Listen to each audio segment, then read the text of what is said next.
नाथ चरणों में अपने लगा लीजिए, भक्त को अपनी भक्ति खबर दीजिए।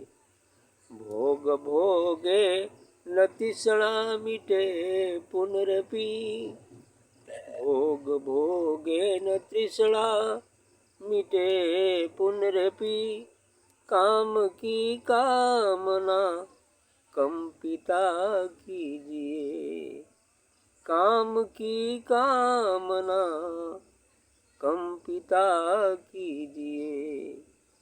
पाप चिंतन में दिन रात मन लिप्त है, पाप चिंतन में दिन रात मन लिप्त है। विरत हो वृत्तियाँ प्रेरणा दीजिए, विरत हो वृत्तियाँ प्रेरणा दीजिए। लोभ की लालसा मोह ममता मिटे, लोभ की लालसा मोह ममता मिटे। दानवी दोष दुर्गुण दबा दीजिए, दानवी दोष दुर्गुण दबा दीजिए। परम पावन प्रणव जाप करता रहूं, परम पावन प्रणव जाप करता रहूं। सात्व की भावना हो कृपा कीजिए, सात्व की भावना हो कृपा कीजिए। शुद्ध आचार आहार व्यवहार हो, शुद्ध आचार आहार व्यवहार हो। आत्मचिंतन की ज्योति जगा दीजिए, आत्मचिंतन की ज्योति जगा दीजिए। पाल परमार्थ साधन का व्रत ले रहा, पाल परमार्थ साधन का व्रत ले रहा। दीन बंधु सफल साधना कीजिए, नाथ चरणों में अपने लगा लीजिए।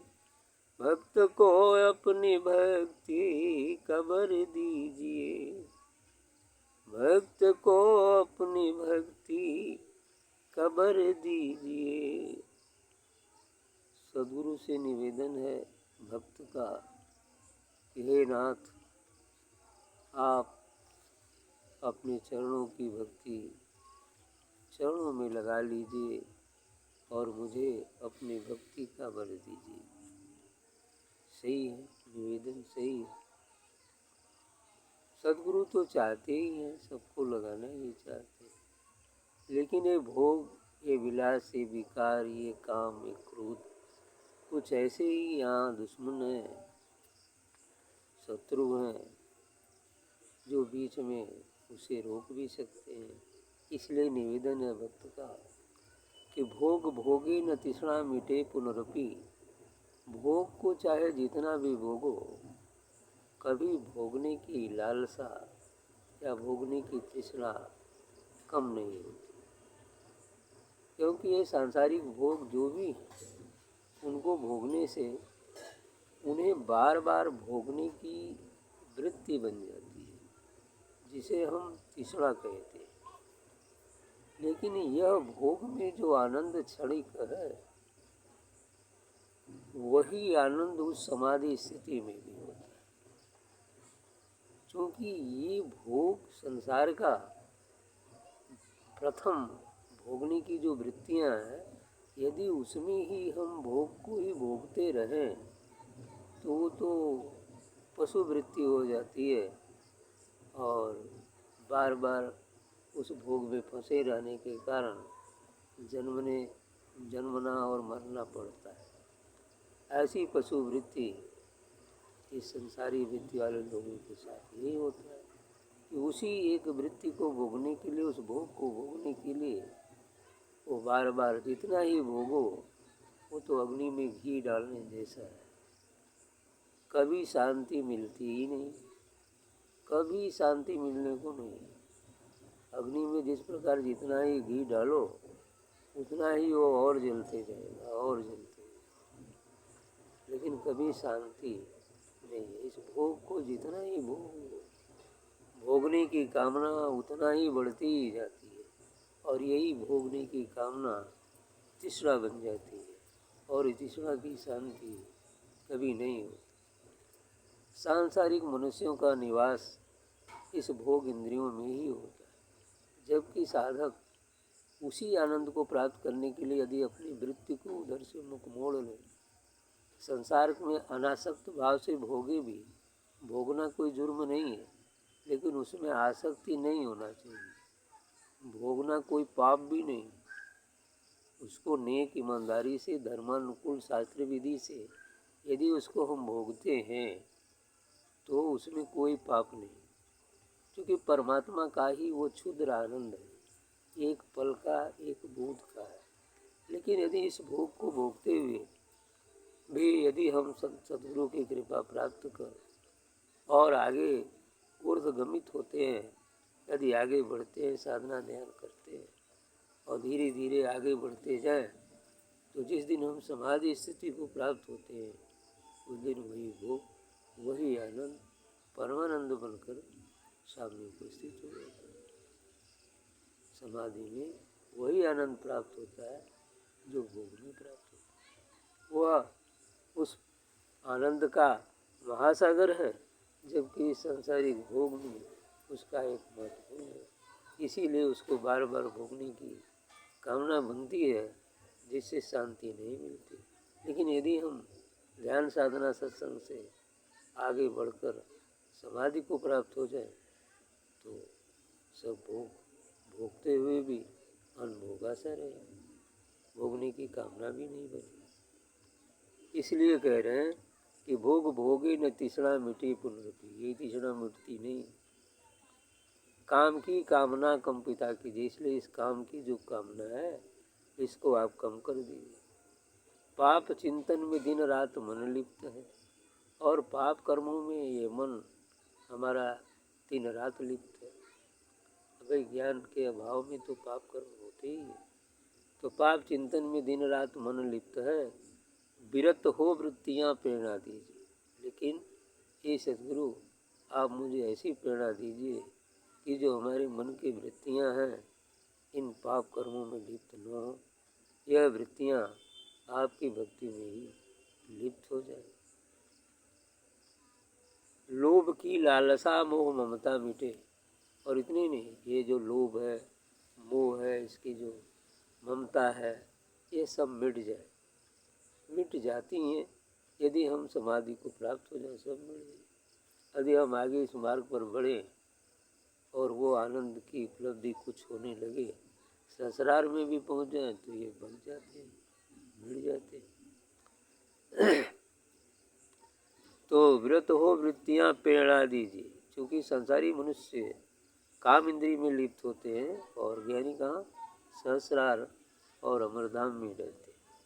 साधक, अच्छे साधक सहस्रार में, और ज्ञानी तो फिर अमरधाम में चला जाए। ठीक, तो इसलिए इनकी वृत्तियाँ अधोगत को प्राप्त होती हैं, अधोगमित हैं, और उनकी वृत्तियाँ ऊर्ध्वगमित होकर आगे ससुराल, फिर आगे त्रिकुटी पार कर शून्य और उस मौन में चले जाती है, उस समाधि में चले जाती, बस शांत हो जाती है। ऐसा ही होता है, ऐसा ही साधन का नियम है।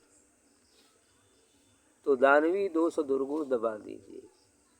अब दानवी दोष दुर्गुण की जड़ी तो सद्गुरु देते ही, ये काम क्रोध लोभ मोह मद और मत्सर जो दानवी दोष है, इनकी जड़ी तो देते ही। अब जड़ी को ठीक से खाएंगे नहीं तो क्या होगा, है? अब दवाई बुखार आया है, दवाई लेकर और ताक पर रख दीजिए, बस। अब सोचिए बुखार ठीक हो जाए, बताइए तो कैसे ठीक होगी? दवा खाएंगे ही नहीं, क्योंकि रोग घटे कुछ औषधि खाए। रोग तो बिना औषधि खाए से घटता ही नहीं है। और ये तो भव रोग है, जो जन्म जन्मांतर का रोग है, और इसकी औषधि सदगुरु द्वारा दिया गया साधना पद्धति वो नाम है। और वो नाम रूपी औषधि को यदि हम खाएंगे नहीं तो भव रोग मिटेगा कैसे। बस यही अंदर पड़ता है कि दवाई को हम पॉकेट में ही रखे रहते हैं, पॉकेट में रख के भूल जाते हैं। जैसे परमात्मा को भी पॉकेट में रख के हम भूल गए अर्थात हमारे अंदर ही है और हम भूल से गए। विस्मित करती है हृदय रूपी पॉकेट में ऐसे ही। तो दवा नहीं खाएंगे तो बीमारी ठीक कैसे होगी। इसलिए कहते हैं कि परम पावन प्रणव जाप करता रहूं। अब आपका कहना है कि वो परम पावन जो प्रणव, प्रणव तो ओंकार को ही कहते हैं, लेकिन अब उससे आगे भी है। ओम के बाद अभी दो तत्व तो रह जाता है तत्व सत। तो इसलिए ये ओंकार की ही बात कह रहे हैं। और साधारणतः संसार के लोग ओंकार ही जाप करते हैं, ब्रह्मा विष्णु महेश ओंकार ही जाप करते हैं। ऐसे ही यहाँ भी पहुँच जाए तो अच्छी बात है, ईश्वर का प्रणव। तो आगे कहते हैं कि परम पावन प्रणव जाप करता रहूं, सात्विकी भावना हो कृपा। और हमारी जो भावना हो वो सात्विकी हो जाए, सत्य में अवस्थित हो जाए, सत्य व्यवहार करने वाली हो जाए भावना, ऐसा कृपा कीजिए। आगे शुद्ध आचार व्यवहार, आहार व्यवहार हो। निवेदन है कि मेरा जो आचार है, आचरण हो, और मेरा जो आहार हो वो भी शुद्ध हो, सात्विकी हो। क्योंकि शुद्ध आहार खाने से ही हमारा आचार जो शुद्ध होता है। यदि हम तामसी भोजन करते हैं तो व्यवहार भी तामसी हो जाता है। जैसा हो अन्न वैसा बने मन, तो कई कहानियाँ सुनाया गया है ना। तो ऐसे ही होता है, जैसा हम अन्न ग्रहण करते हैं वैसा ही मन बनता है। और यदि हम तामसी भोजन करते हैं तो मन भी तामसी होगा, तो पाप कर्म में जुट जाएगा, तो पाप कर्म होगा तो फिर इसीलिए कहा गया शुद्ध अन्न खाना चाहिए, अपनी नेक कमाई का अन्न खाना चाहिए, शुद्ध अन्न खाना चाहिए। शुद्ध आचार, यदि शुद्ध अन्न खाएंगे तो हमारा जो आचार है, आचरण है, वो भी शुद्ध होगा। फिर आचरण शुद्ध होगा तो व्यवहार भी जो होगा शुद्ध होगा। ये चीज़ आत्मचिंतन की ज्योति जगा देंगे। आत्मचिंतन की ज्योति, आत्मा का मैं चिंतन करता रहूँ, वो ज्योति जगी। अरे वो ज्योति तो पहले से ही जगी, यदि जगी नहीं होती तो कोई जिंदा ही नहीं है। लेकिन उस पर आवरण पड़े हैं जिसकी दवा है, सदगुरु द्वारा बताई जाती है, उस दवा को हम इस्तेमाल करें तो आवरण जितने जितने हटते जाए, जो जो हटते जाएंगे तो ज्योति हटते जाएगी, हटते जाएगी। और जिस दिन पूर्ण रूप से हट जाएंगे और उस दिन से पूर्ण रूप से ठीक हो जाएंगे। इतना ही तो करना, और उसकी दवा तो बताई। तो यही है कि आत्मचिंतन की ज्योति जगा दी। पाल परमार्थ साधन का व्रत ले। अब जो पाल ली है कह रहे कि मैं परमार्थ की साधना का आज से व्रत ले रहा हूँ। परमार्थ अर्थात अध्यात्म पर चलने की साधना का व्रत ले रहा हूँ। दीन बंधु सफल साधना, हे दीन बंधु, हे सदगुरु, हे दीनों के